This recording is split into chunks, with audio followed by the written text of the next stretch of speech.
is born on December 25th. Now, in the real world, let's clarify something for a lot of people who are listening out there. You're not talking anything about Christmas. You're not talking about what Christians traditionally recognize as, I'm getting as into the birth of Christ. You're getting into the symbolism of the ancient religion of the sun, which was later perverted in Christianity to reflect this in order to capture the pagan worshippers into the Christian church. Absolutely, right.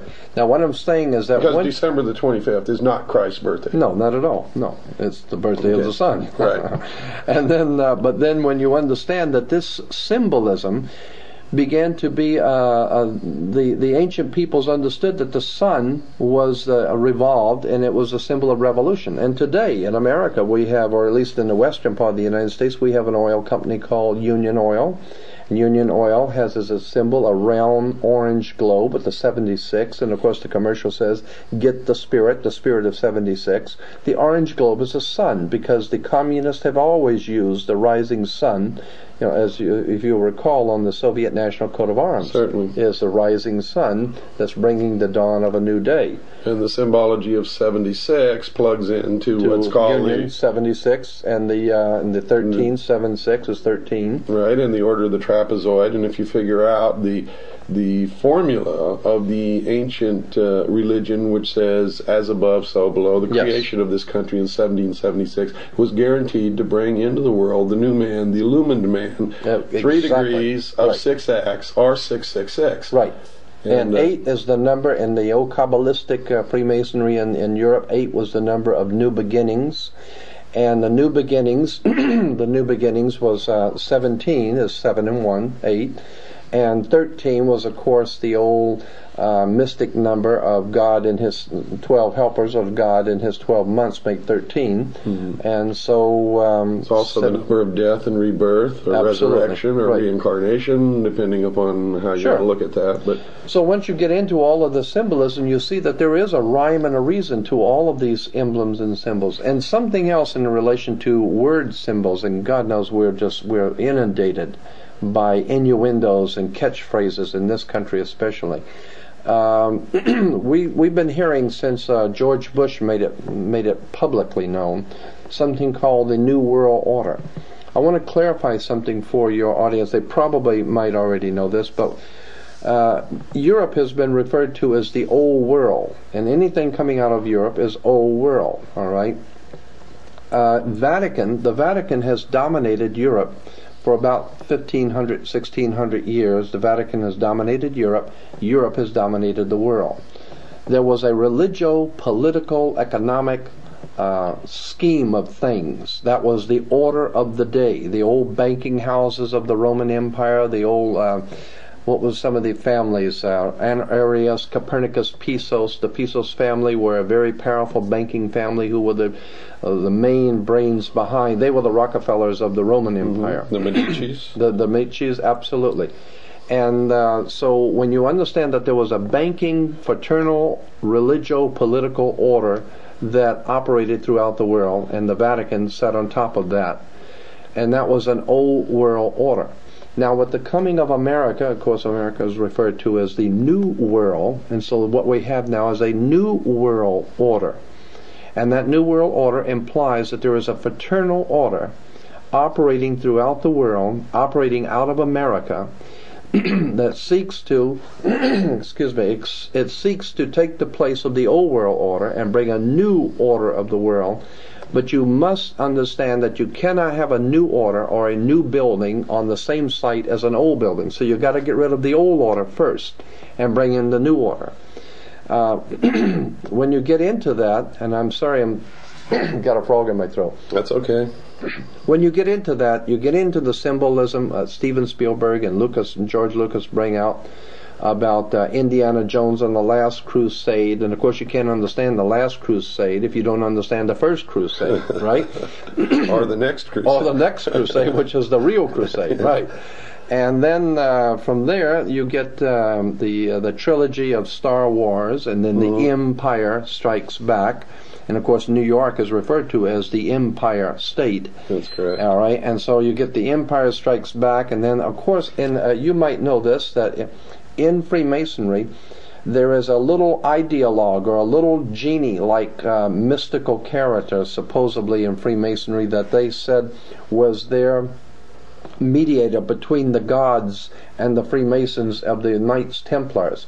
And that little saint, or that little, what would I say, mediator, in the old Knights Templar tradition was a little short, little monster with pointed ears, and his name was Yoda.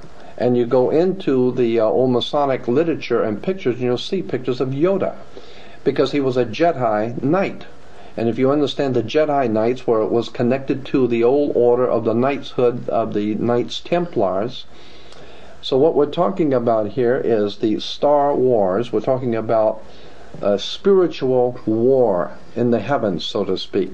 Well, this was a cosmology, a celestial religion, so to speak. Absolutely. They talk about moving on to the celestial sphere, right? When they discuss passing. That right, and then of course the sun was. Well, the ancient Egyptians said that the sun walked across the sky, so therefore we have Luke Skywalker. Yeah, and then from this comes 1,000 points of light. That's and many 1,000 points of light, and 1,000-year reign of the Nazi Empire, or whatever. And what we're talking about here is secret societies and their use of symbols and emblems in religion and politics and philosophy. And incidentally, when you graduate from university, I meant to bring this out. When you graduate from university, you wear a long black robe. The black robe is, of course, the same black robe that the priest wears. Mm-hmm. It's the same black robe that the judge wears. All right, because the black robe symbolized it goes back to the old Saturnalian cult, which was pre-Egyptian, the worship of Saturn. And according to that ancient Semitic cult, when you got married, you wear the ring. The ring was the ring of Saturn. The women would show their submission to that god by wearing the ear ring. That's where we get the idea of the king being crowned. He wears the round crown or the round circle of the god of Saturn. Saturn, as I said, was assigned the color black, and therefore the black robe is the worship of Saturn, the Saturnalian god. What was I going to say about? Oh yes, and when you graduate with the square martyr board. The square martyr board is always the symbol of the brick masons use the martyr board. Mm-hmm. And then, of course, when you graduate, you are referred to as an alumni, which comes from the word illumini. You have been illuminated, which basically means you now know what to kiss and when, and how to think and what to think, and how to act, and you have been properly educated. You belong to the priesthood. That's right. You belong to the priesthood, and if you go along to get along, and don't cause any problems, then you go along to get along. You might get a little, right? That's right, exactly. Nobody else gets anything. And my point is, and I have said this to so many audiences, that there is this country, the United States, has no real enemies in the world. After the Second World War, especially, is that true? Well, every enemy, even before the Second World War, the enemies that we've had have been a creation. That's right. Of this we country. Created them. Absolutely.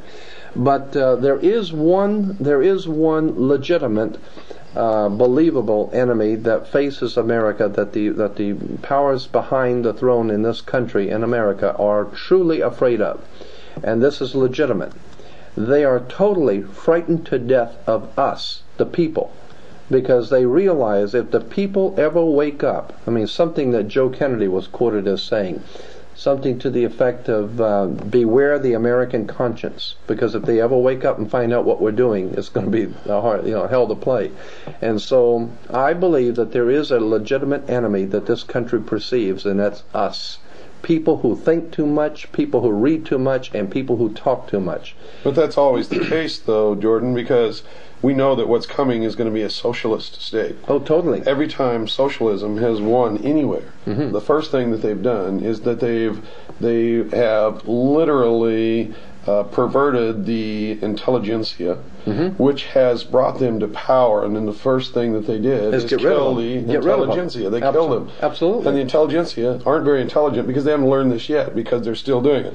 But the more we change, the more we stay the same. That's right. We'll come back to that in just a few minutes. Folks, I hope you're paying attention to this show, because Jordan has an awful lot to say, and you can hear that he's right in tune with what we've covered before.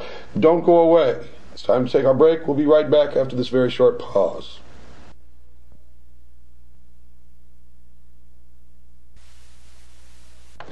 And welcome back to the hour of the time, dear listeners.